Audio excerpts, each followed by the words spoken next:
ప్రియా, ఈ అకౌంట్స్ అని ఒకసారి వెరిఫై చేయి. అన్నట్టు మన టెండర్ గురించి ఏమైనా తెలిసిందా? తెలిసింది సార్.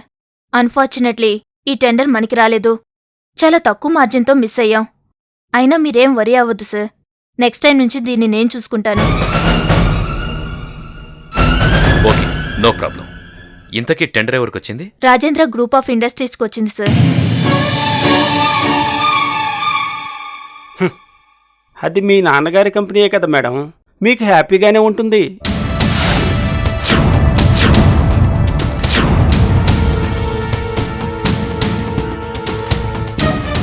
రిలేషన్స్ అనేవి ఇంటి వరకే పరిమితం.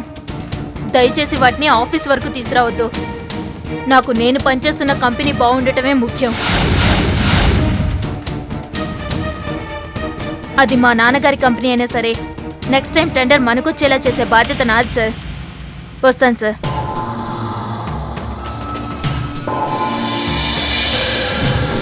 చూసారా ప్రియలో ఎంత సిన్సియారిటీ ఉందో. వాళ్ల ఫాదర్ కంటే కూడా తను పనిచేసే కంపెనీకే ఎక్కువ ప్రిఫరెన్స్ ఇస్తోంది. ఏంటో సార్, మీ అంత గుడ్డిగా నేను నమ్మలేకపోతున్నాను. What do you mean? తప్పుగా అనుకోకండి సార్. అసలు ఏ దురుద్దేశము లేకపోతే సొంతగా ఒక కంపెనీ ఉండి కూడా మన దగ్గర జాబ్ చేయాల్సిన అవసరం ఆ అమ్మాయికి ఏముంది సార్? నీ అనుమానం నాకు అర్థమైంది. నేను కూడా బాగా ఆలోచించాను. బిజినెస్ కోసం కన్న కూతురుని పావులా వాడుకునే చీప్ క్యారెక్టర్ రాజేంద్రది కాదు.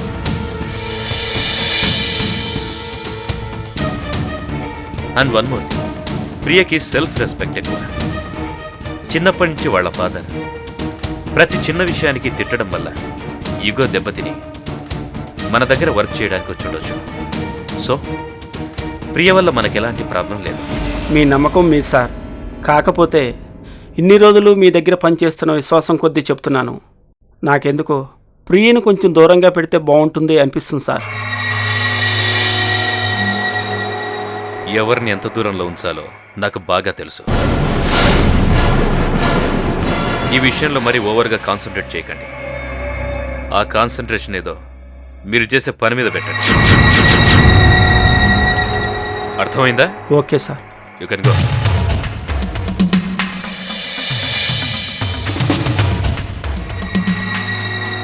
దీన్ని ఏ రకంగా ఇరికిద్దాం అనుకున్నా కుదరటం లేదు.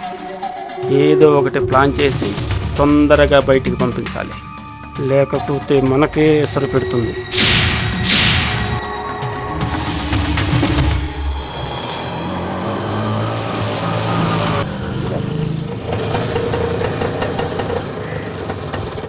ఐదు నిమిషాలాగు, ఇప్పుడే వస్తాను. గాయత్రి, గాయత్రి. ఏంటండి? ఏంటి ఇంకా ఇలాగే ఉన్నావు? ఆటో వచ్చింది, తొందరగా రెడీ అవ్వు. ఎక్కడికైనా బయటికి తీసుకెళ్తున్నారా? అయ్యో, ఇంత తొందరగా మర్చిపోతావేంటి గాయత్రి? నిన్ననే కదా మీ బాబాయ్ గారింటికి వెళ్ళి వస్తానన్నావు. నేనెప్పుడు వెళ్తానన్నాను?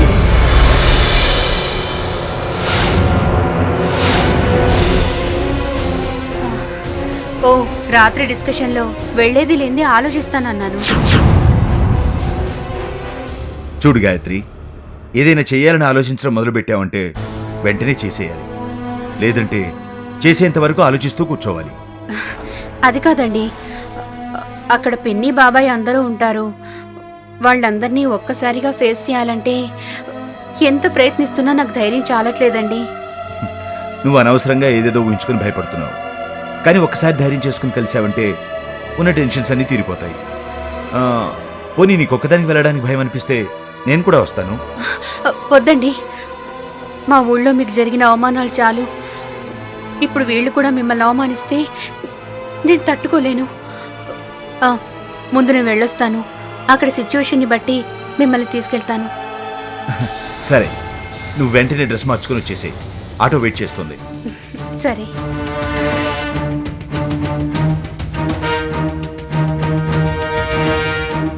సార్, వెయిట్ చేయమంటారా? వస్తున్నాను, వెయిట్.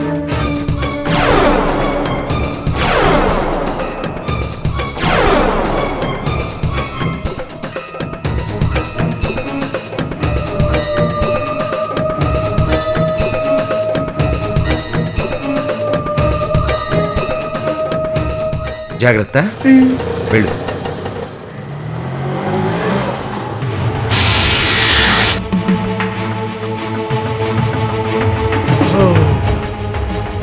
అమ్మయ్యా, సగం ప్రాబ్లం సాల్వ్ అయింది. ఇది ఇంత తొందరగా ఒప్పుకుంటుంది అనుకోలేదు. సెంటిమెంట్ మీద కొడితే ఒప్పుకోక చస్తుందా?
పిన్ని,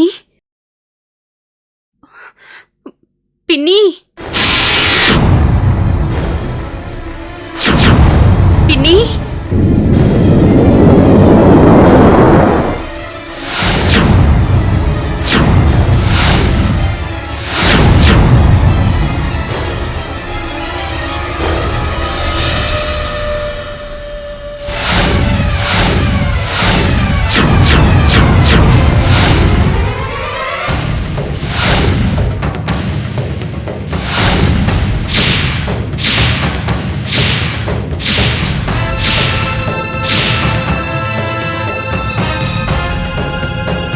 బాగున్నావా పిన్ని?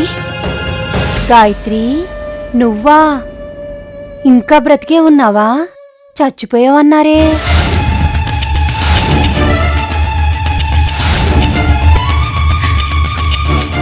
చనిపోతానని చెప్పి వెళ్ళిపోయాను పిన్ని. అలా చేస్తే నా మీద సానుభూతి ఉంటుందనుకున్నాను.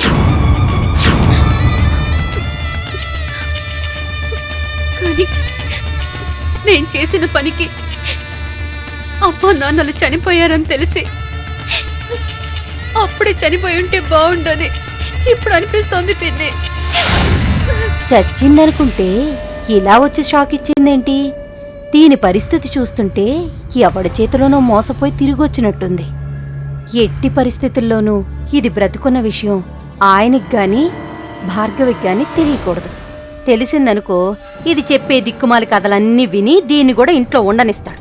ఒకదాంతోనే వేగలేక చేస్తున్నాను. దీన్ని ఎలాగైనా వెంటనే పంపించేయాలి.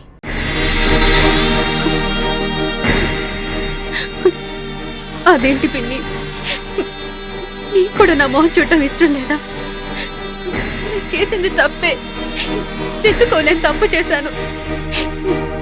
నువ్వైనా అర్థం చేసుకొని క్షమించు పిన్ని.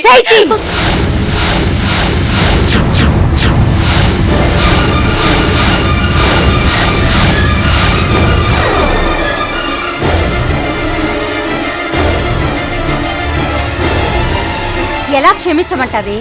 నువ్వు చేసిందేమైనా చిన్న తప్ప? పరువు ప్రతిష్టలతో పాటు మీ అమ్మా నాన్న ప్రాణాలు కూడా తీసేశావు కదే. నీ మోహన్ చూస్తేనే పాపం చుట్టుకుంటుంది. నువ్వు ఇంకొక నిమిషం కూడా ఇక్కడ ఉండడానికి వీల్లేదు. పో, వెళ్ళిపో. అంత మాట అనొద్దు పిన్ని. ఇప్పుడు మీరు తప్పించి నాకెవ్వరూ లేరు. పూర్తిగా దూరం అయ్యాక కానీ రక్త సంబంధాల విలువేంటో నాకు తెలిసి రాలేదు. నాకు మళ్ళీ మీ అందరితో కలిసి హాయిగా బతకాలనుంది. దయచేసి నన్ను వెళ్ళిపో అని అనొద్దు పిన్ని. ఈ బుద్ధి ముందే ఉండాల్సిందే. ఇప్పుడు నన్ను బ్రతిమాలే బదులు అప్పుడే మీ అమ్మా నాన్న కాళ్ళు పట్టుకొనుండుంటే పరిస్థితి ఇంతవరకు వచ్చేది కాదు కదమ్మా. అయినా నువ్వు చేసిన దిక్కుమాలి పనికి నిన్ను కన్నవాళ్లే పురుగుల మందు తాగి చచ్చారు.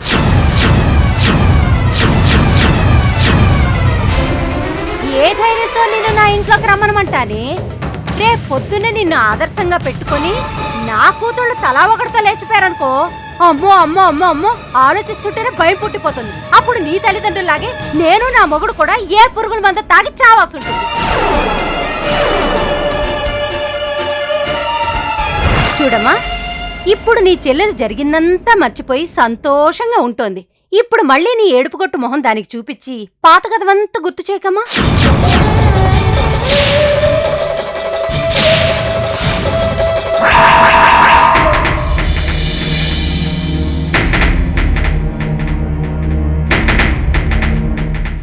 చివరిగా నేను చెప్పేదేంటంటే, మా అందరి దృష్టిలో నువ్వెప్పుడో చచ్చిపోయావు. చచ్చిపోయిన దానివి చచ్చిపోయినట్టుంటేనే బావుంటుంది. అనవసరంగా మా జీవితాల్లోకి మళ్ళీ ప్రవేశించాలని చూడకమ్మా. నా బుజ్జి కదూ, వెళ్ళిపోమ్మా. వెళ్ళిపో తల్లి. అలాగే వెళ్ళిపోతాను పిన్ని. మీ అందరికీ దగ్గరై సంతోషంగా ఉండాలని ఆలోచించానే గాని దగ్గరైతే మీరెంత బాధపడతారో ఇప్పుడే అర్థమైంది. అయినా తప్పు చేసిన వాళ్ళు తప్పకుండా శిక్ష అనుభవించాలి. మీ అందరికీ దూరమై ఆ శిక్ష ఏదో నేనే అనుభవిస్తాను. కానీ వెళ్లే ముందు ఒక్కసారి భార్గవిని చూసి వెళ్ళిపోతాను పిన్ని. ఏంటే నంగనచ్చల కబుర్లు చెప్తున్నావు? వెళ్ళమంటే వెళ్ళకుండా పిన్ని.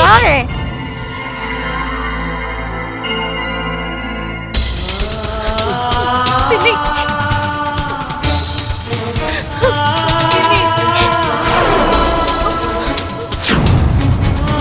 పిన్ని.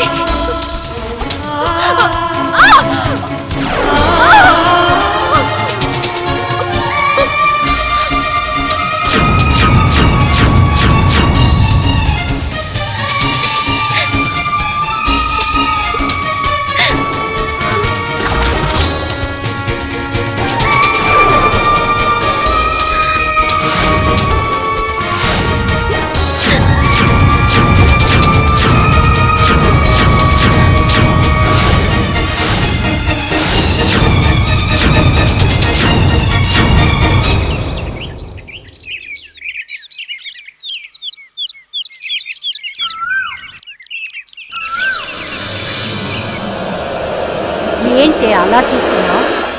భార్గవి ఇంట్లో లేదు కాబట్టి నేనింతసేపు నీతో మాట్లాడాను. అదే కనుక ఉండుంటే నిన్ను ముక్కల ముక్కల కింద నరికేసేది. భార్గవి నిన్ను క్షమిస్తుందని అనుకుంటున్నావేమో, జీవితంలో ఎప్పటికీ క్షమించదు.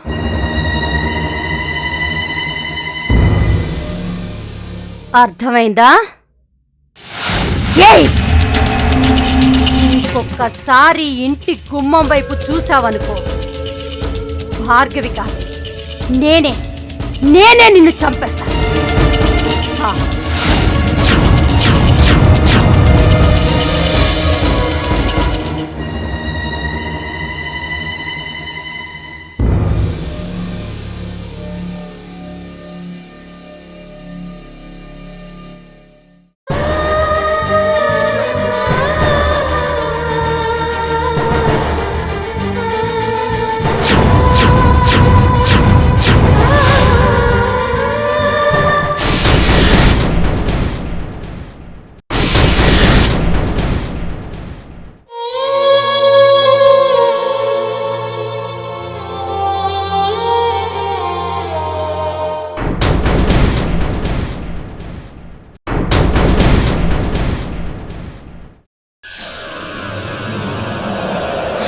అమ్మయ్యా, పీడ విరగడైపోయింది.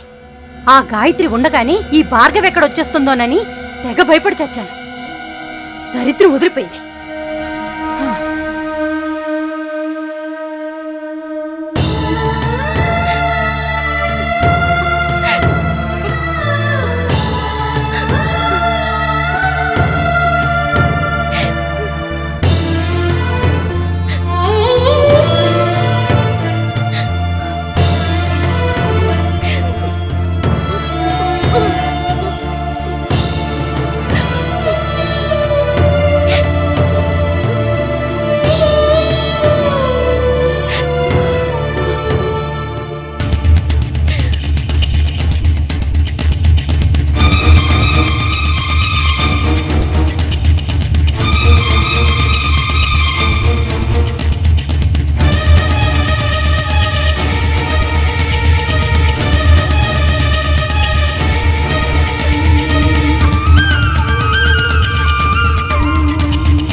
ఏంటి ఇంత ఆలస్యమైంది?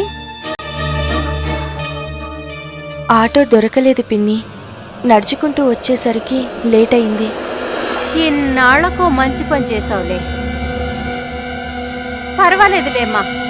ఆ లంచ్ బాక్స్ తీసుకెళ్లి ప్రియా ఆఫీస్లో ఇవ్వు. కంగారులా తీసుకెళ్ళ మర్చిపోయింది. ఉదయం టిఫిన్ కూడా చేయలేదు పిన్ని. ఏదైనా తిని తర్వాత తీసుకెళ్ళిస్తాను.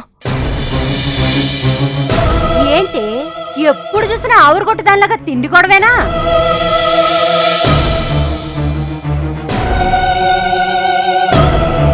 రోజు ఇంటి మీద పడి ముప్పొద్దులా బాగా మెక్కుతున్నావు కదమ్మా. ఈ రోజు ఒక గంట లేటుగా తింటే ప్రాణమేం పోదులే.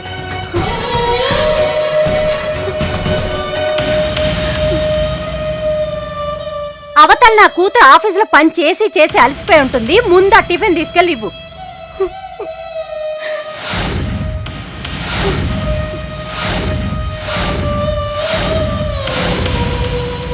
ఏంటే గుడ్ల గొప్పల గుడ్లురిమి చూస్తున్నావు?